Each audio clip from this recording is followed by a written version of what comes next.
महाराज हम और आप कहते हैं कि कलयुग आ गया, कलयुग आ गया, घोर कलयुग आ गया, घोर कलयुग। कहां कलयुग आया? कलयुग की आयु कितनी है? मान लीजिए कलयुग एक इंसान है, उसकी आयु कितनी है? कोई जानता है यहां पर कलयुग की आयु कितनी है? 4,32,000 ये कलयुग की आयु है। अभी कितने वर्ष हुए हैं? 5,115 वर्ष। अब चलिए ये भी मत मानिए कि 5,115 वर्ष हो गए कलयुग के, नहीं, क्योंकि राजा परीक्षित ने कितने वर्ष मांग लिए थे कि तुम उतने वर्षों तक अपना असर मत दिखाना, 5,000 वर्ष। तो 5,000 वर्षों में तो कलयुग ने अपना असर बिल्कुल नहीं दिखाया था। तो कितनी आयु हुई अभी तक उसकी? 115 वर्ष।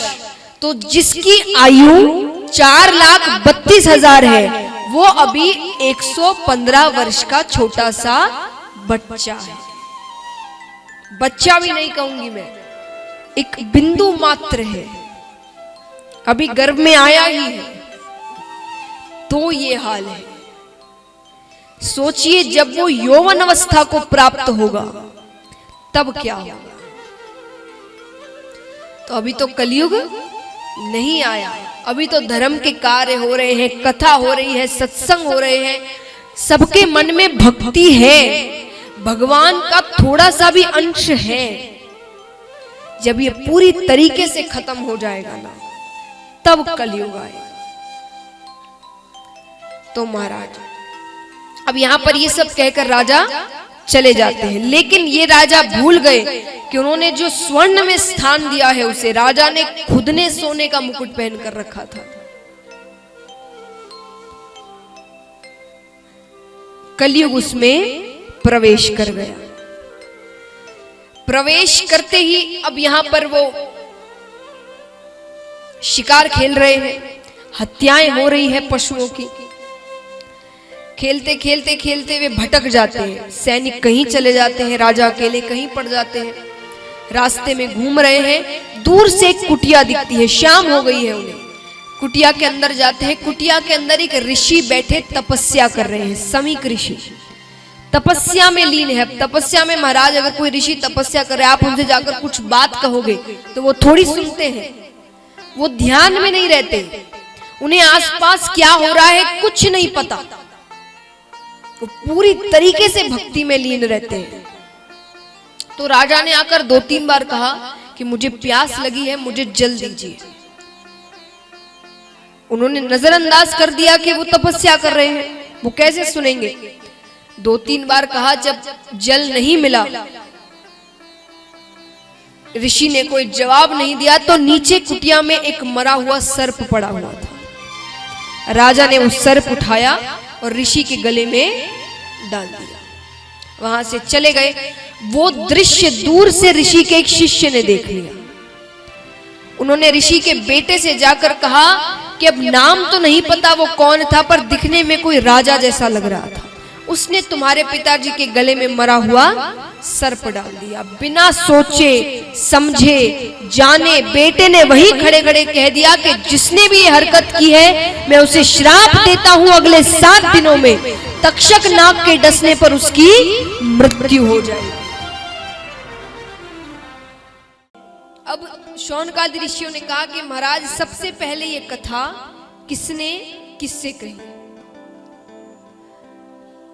सूत जी कहते हैं कि सबसे पहले ये कथा सनकादि ऋषियों ने नारद जी से कही। कैसे कही? एक बार नारद जी, उन्होंने पृथ्वी की बहुत प्रशंसा सुन रखी थी, क्योंकि पहले तो महाराज पृथ्वी पे बड़े बड़े पुरुष महापुरुष हुए, राजा हरिश्चंद्र, सती सावित्री, तो इतनी प्रशंसा सुन रखी थी। तो नारद जी पृथ्वी की परिक्रमा करने नीचे आते हैं। पहुंचते पहुंचते हरिद्वार तक पहुंचते हैं, सच में पहुंचते हैं, मैं मजाक नहीं कर रही। पहुंचते हरिद्वार, पहुंचते तो वहां उनकी भेंट होती है सनकादि ऋषियों से। सनकादि ऋषि ब्रह्मा जी के 4 मानस पुत्र हैं। सनक, सनंदन, सनत कुमार, सनातन। अब चारों एक साथ ही घूमते हैं तो उन्हें एक साथ नाम दे दिया सनकादि ऋषि।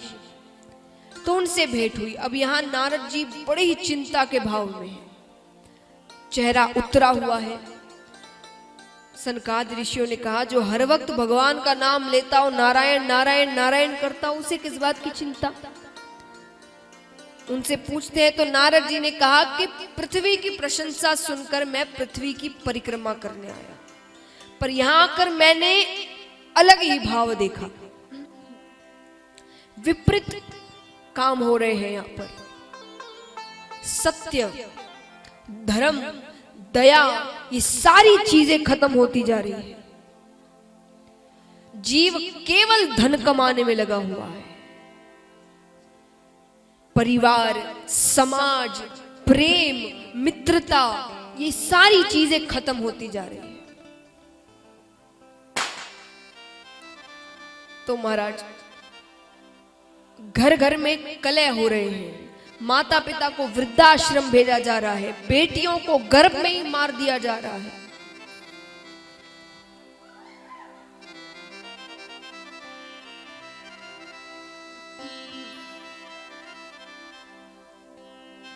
तो ये सारी चीजें देखते देखते मैं वृंदावन की ओर गया। वृंदावन में मैंने क्या देखा कि यमुना नदी के तट पर एक सिंहासन पर एक स्त्री बैठी हुई है, सुंदर सी स्त्री। नीचे दो पुरुष लेटे हुए हैं अचेतन अवस्था में, ऊंची ऊंची सांसें ले रहे हैं। ऊंची ऊंची सांसें यानी अंतिम सांसें ले रहे हैं। और आसपास कई लोग हैं जो देख रहे हैं, पर कोई सहायता नहीं कर रहा। पर अब देखिए महाराज, जो बाल ब्रह्मचारी होते हैं, ब्रह्मचर्य का पालन करते हैं, वो स्त्रियों से दूर रहते हैं, ज्यादा पास नहीं जाते। तो नारद जी ने कहा, मैं वहां से जाने लगा तो उस स्त्री ने मुझे आवाज लगाई। वो मुझसे कहती है, भौ भौ साधु शरणम तिष्ठा मत चिंता मापहि नाश दर्शनम तव लोकस्य सर्वथा धर्म परम। वो कहती है कि हे नारद जी, आप जैसे संतों के दर्शन मात्र से जीव का कल्याण हो जाता है, केवल दर्शन मात्र से। मैं बहुत चिंता में हूं, मेरी चिंता का नाश करिए। नारद जी ने कहा, कहो क्या हुआ है, तुम कौन हो, ये जो दो पुरुष है ये कौन है। उसने कहा कि मेरा नाम भक्ति है। मैं कौन हूं? मैं नहीं, वो स्त्री कौन है? भक्ति। ये जो दो पुरुष हैं ये मेरे पुत्र हैं दोनों, ज्ञान और वैराग्य। कौन है? अच्छा, एक बात मैं आपको बताना भूल गई, शुरुआत में मुझे कहना था, आप जितने भक्तियां बैठे हैं आप सब कथा ध्यान से सुनिएगा। क्यों? दूसरे दिन यानी कल कथा आरंभ करने से पहले मैं आपसे पूछूंगी कि आज कौन कौन सी कथाएं हुई थी, और जब तक आप सारी कथाओं के बारे में नहीं बताएंगे तब तक उस दिन की कथा फिर से आरंभ नहीं होगी। तो आप सब ध्यान से सुने। मैं पूरी कथा कहने को नहीं कहूंगी, पर नाम बताना होगा कि कौन सी कथा हुई थी। तो सब ध्यान से सुने। तो महाराज, उसने कहा कि ये मेरे दो पुत्र ज्ञान और वैराग्य हैं। बोले ये अचेतन अवस्था में क्यों है, मुझे पूरी तरीके से बताओ, क्या बात है। भक्ति ने कहा कि मेरा जन्म द्रविड़ देश में हुआ, दक्षिण भारत में। कर्नाटक में मेरा परिपालन हुआ, वहीं मैंने यौवन अवस्था प्राप्त की। पर गुजरात आते आते भक्ति वृद्ध हो गई, खत्म हो गई। अब वृंदावन आकर मैंने तो अपनी यौवन अवस्था प्राप्त कर ली, पर मेरे जो पुत्र है ज्ञान और वैराग्य, वो अभी तक वृद्ध है। क्यों है? क्योंकि कलयुग में ज्ञान कोई सुनना नहीं चाहता, कोई नहीं सुनना चाहता। क्यों कहते हैं कलयुग केवल नाम आधारा, कि भजनों से, नाम से, संकीर्तन से भगवान मिलेंगे। क्यों? क्योंकि कोई ज्ञान नहीं सुनना चाहता। आप एक ज्ञान की बात करो, वो 4 और ज्ञान की बात करेंगे आपसे। सब ज्ञानी हैं आज, ये सच बात है। तो उसी भाषा में कहो जिस भाषा में लोग सुनना चाहे। तो भक्ति ने कहा कि ज्ञान और वैराग्य वृद्ध ही है, इनके लिए आप कुछ करें। अब भक्ति ने ऐसा क्यों कहा कि दक्षिण भारत में मेरा जन्म हुआ? क्योंकि उस समय दक्षिण भारत में बड़े बड़े संत हुए, और ऐसे संत जिन्होंने अपना पूरा जीवन भक्ति के प्रचार प्रसार में लगा दिया। अंत समय तक वो भक्ति का प्रचार प्रसार कर रहे थे। कर्नाटक में परिपालन हुआ, जहां विचार आचार शुद्ध होंगे वहां भक्ति बढ़ेगी। आज भी कर्नाटक के कितने ही भक्त हैं जो निर्जला एकादशी का व्रत करते हैं। गुजरात में भक्ति वृद्ध हो गई। धन का दास कभी भगवान का दास नहीं बन सकता। उस समय गुजरात में बिल्कुल भक्ति नहीं थी, बिल्कुल भी नहीं। ऐसा हाल था कि अगर किसी के सर पर टीका लगा हुआ भी देख लेते तो सारे काम छोड़कर उसके पीछे लग जाते कि इसको गांव से बाहर निकालो।